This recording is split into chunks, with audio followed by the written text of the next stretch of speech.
नमस्ते। मैं आशा करती हूँ आप सब अच्छे होंगे। मैं तो बहुत अच्छी हूँ। आप सबके प्यार से, आप सबकी आशीर्वाद से, भगवान के आशीर्वाद से मैं पूरी तरह से अच्छी हूँ। तो आज हम करने वाले हैं गीता का पहला अध्याय सुनने वाले हैं, जो मैं आपको सुनाऊंगी, जो वार्तालाप हो रही है अर्जुन और श्री कृष्ण के बीच। जैसा कि मैंने पहले भी कहा था, अगर आप चाहते हैं आपको अपनी ज़िंदगी की समस्याओं का समाधान मिल सके तो खुद को अर्जुन की जगह पे रखें और कान्हा जी की, कृष्णा जी की कही हुई बातों को अपने जीवन में उतारने की कोशिश करें, अन्यथा उनसे समझने की कोशिश करें आपकी ज़िंदगी में क्या उलझने हैं, जिससे उसका समाधान आप जल्द से जल्द कर पाएंगे। और भरोसा रखिए, ज़िंदगी में परेशानियां सबकी में आती हैं, परेशानियां आती जाती रहती हैं, लेकिन ऐसी कोई समस्या नहीं जिसका कोई समाधान नहीं। तो हम शुरू करते हैं पहला अध्याय। श्री भगवान जी ने अर्जुन को जो गीता ज्ञान दिया सो मुझे मिले। यह भव्य भजन श्री कृष्ण जी से किशोर दास मांगता है।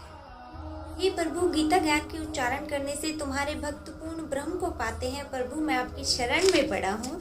किशोर दास कृष्णा दास अति दीन गरीब है और आप परम प्रवीण आरत दुख भजन हो। हे श्री कृष्ण भगवान, तुम्हारे संतों और भक्तों के हेतु मैं ये ज्ञान भाषा मैं कहता हूँ। श्री गीता जी के ज्ञान की कथा प्रारंभ होती है। जब कौरव पांडव महाभारत के युद्ध को चले, तब राजा धृतराष्ट्र ने कहा, मैं भी युद्ध को देखने चलूंगा। तब श्री व्यास जी ने कहा, हे राजन, नेत्रों के बिना क्या देखोगे? राजा धृतराष्ट्र ने कहा, देखूंगा नहीं तो श्रवण तो करूंगा।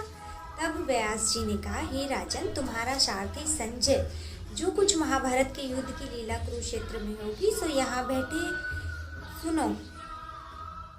व्यास जी के मुख से यह वचन सुन संजय ने विनती करी, हे प्रभु, यहाँ हस्तिनापुर में बैठे कुरुक्षेत्र की लीला कैसे जानूंगा तथा राजा को किस भांति कहूँगा।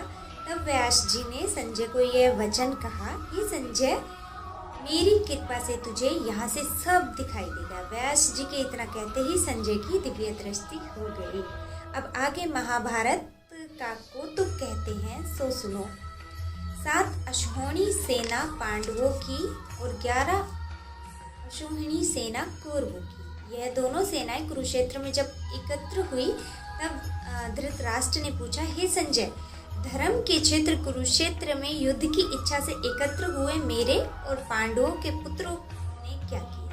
संजय ने कहा, पांडवों की सेना व युद्ध देख दुर्योधन आचार्य द्रोण के समीप जाकर कहने लगे, हे आचार्य, देखिए आपके शिष्य बुद्धिमान द्रुपद पुत्र ने पांडवों की बड़ी सेना को कैसे व्यूह रचना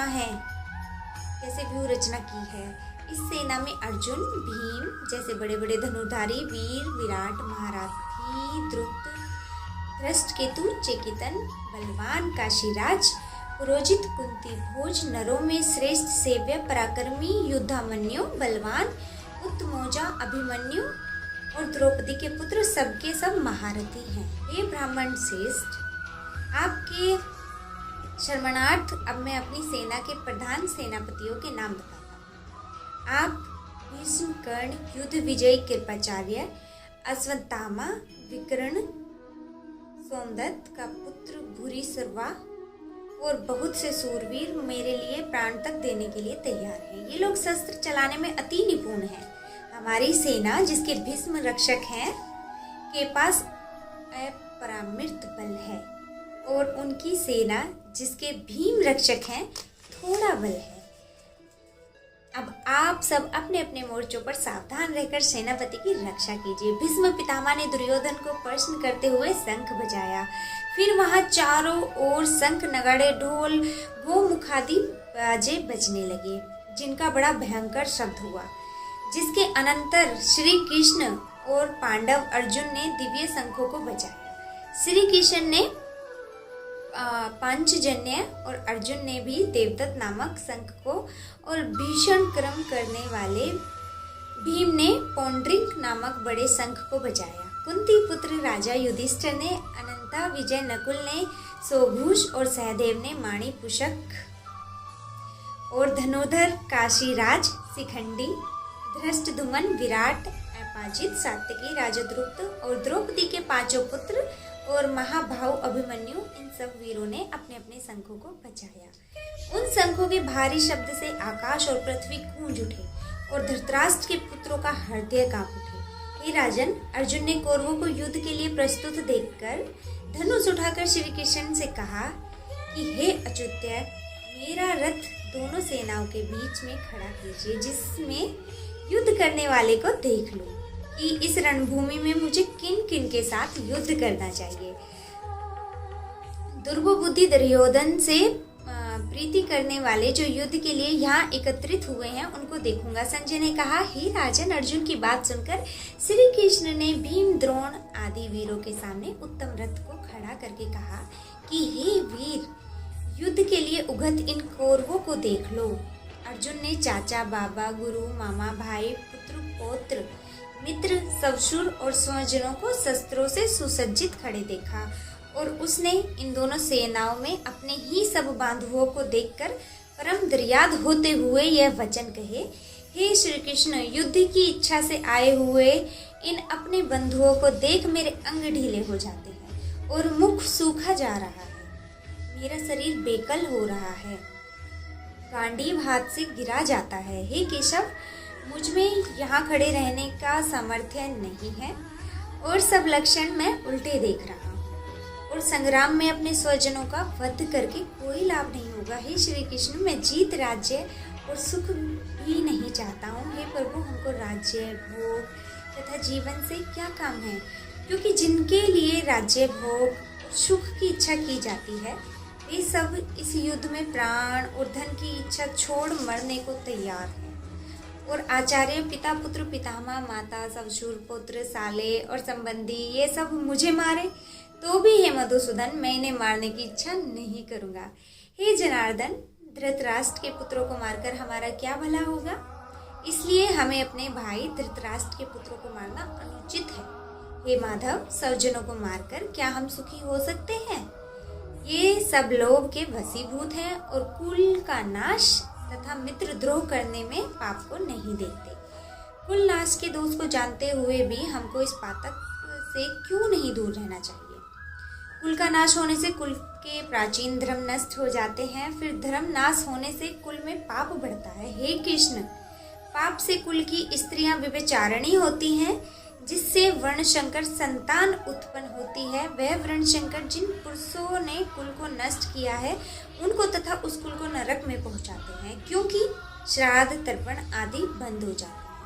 वर्णशंकर बनाने वाले दोषों से कुल धर्षकों की जाति, धर्म, कुल धर्म निरंतर नाश होते हैं।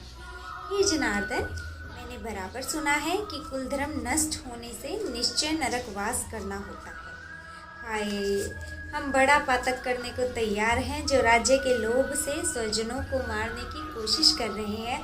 शास्त्रों को धारण किए हुए धृतराष्ट्र के पुत्र यदि मुझे शस्त्र रहित और उपायहीन रणभूमि में वध कर डाले तो मेरा बहुत कल्याण हो। संजय ने कहा, हे राजन, यह कहकर दुखित होकर अर्जुन ने धनुष बाण फेंक दिया और रथ के पिछले भाग में जा बैठा। पहला अध्याय समाप्त होता है यहीं पे। हालांकि मैं जानती हूँ दूसरे अध्याय में कान्हा जी क्या कहने वाले हैं। बहुत ही अच्छा मार्ग है ये, बहुत ही अच्छी बात है ये और बहुत ही कॉमन, यानी कि हम सबके साथ होने वाली परेशानियों में से एक है। खुद के ही परिवार से लड़ाई, अपनों से ही लड़ाई करना, युद्ध करना, उनसे आए दिन कुछ ना कुछ होता रहता है। अपने परिवार में, जो परिवार के साथ रहते हैं, अपने परिवार में बहुत सारे लोग हैं ऐसे जिनको अपने ही परिवार से शिकायत रहती है। उसका समाधान आपको आने वाले अध्याय में मिलेगा। कृष्ण जी का क्या कहना है, मुझे बहुत सुकून मिला इसे पढ़ के, बहुत अच्छा लगता है। मैं इस गीता को कई बार, श्रीमद् भगवद गीता को कई बार पढ़ चुकी हूँ। बहुत अच्छा महसूस होता है, फिर से पढ़ रही हूँ, बहुत अच्छा महसूस होता है। जब भी परेशान होती हूँ, श्रीमद् भगवद गीता मेरे साथ होती है और मैं उसको पढ़ती हूँ, मुझे बड़ा सुकून मिलता है, बहुत अच्छा लगता है। मैं अपनी ज़िंदगी की परेशानियाँ किसी से नहीं कहती, मेरा कोई अच्छा दोस्त नहीं, कोई रिश्तेदार इस काबिल मैं नहीं समझती कि मैं उनको अपनी परेशानी बताऊं। मुझे सबसे बेहतर लगते हैं मेरे कृष्ण जी, मेरे कान्हा जी मुझे सबसे बेहतर लगते हैं अपनी परेशानियों को बताने के लिए। भगवद गीता मुझे सबसे अच्छी लगती है सलाह देने के लिए, जो मेरी ज़िंदगी में मुझे सही राह दिखाए, सही रास्ते पे ले जाए और हर परेशानी का मुझे समाधान मिले। चलते हैं, मिलते हैं आपको अगले अध्याय में। शुक्रिया आपका, बहुत बहुत धन्यवाद दिल से आपका। आप आए, आपने मेरी बातों को सुना, मेरी वीडियो को कंप्लीट वॉच किया। Thank you so